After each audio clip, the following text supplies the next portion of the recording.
And we're joined by BC Liberal Party leader Andrew Wilkinson. Mr. Wilkinson, in your talk, you got right away to this opioid crisis. Obviously, this is something you've been watching with dismay. Yeah, I practiced medicine in the 80s, and it was a bit of an issue then, but it was manageable. With fentanyl and the changes in our society, it's become totally unmanageable, and we've got to do a lot more about it.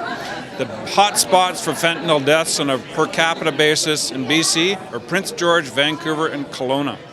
So we've got a serious problem on our hands, and we're going to have to see a government put a lot more effort into it if we're going to get through this. It is a big problem here, and we're glad you're on that one. To sort of summarize a lot of your other comments, it sounds like your underlying point is that this NDP Green-supported government has been taxing.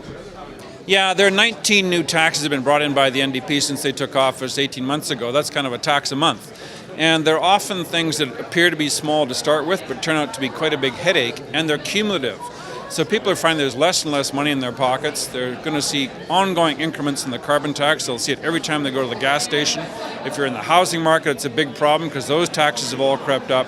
And when they're constantly talking about affordability and housing affordability, taxation does not lead to affordability. It means less money in your pocket as a consumer, as a citizen of BC, and less chance to get ahead.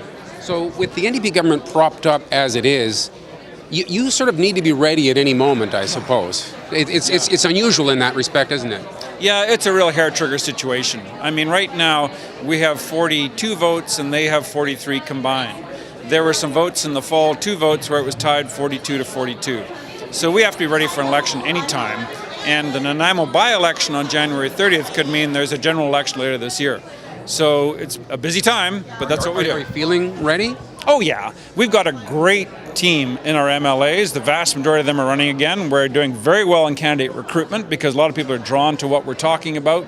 And, of course, the funding is something we continually work on, and it's something we have to earn our way with. And we're glad to have the support we get. True. Thanks for your time. Glad you finally made it in. Good to see you. Thanks. Talk to you soon. Bye-bye. And thanks for watching Kelowna Now.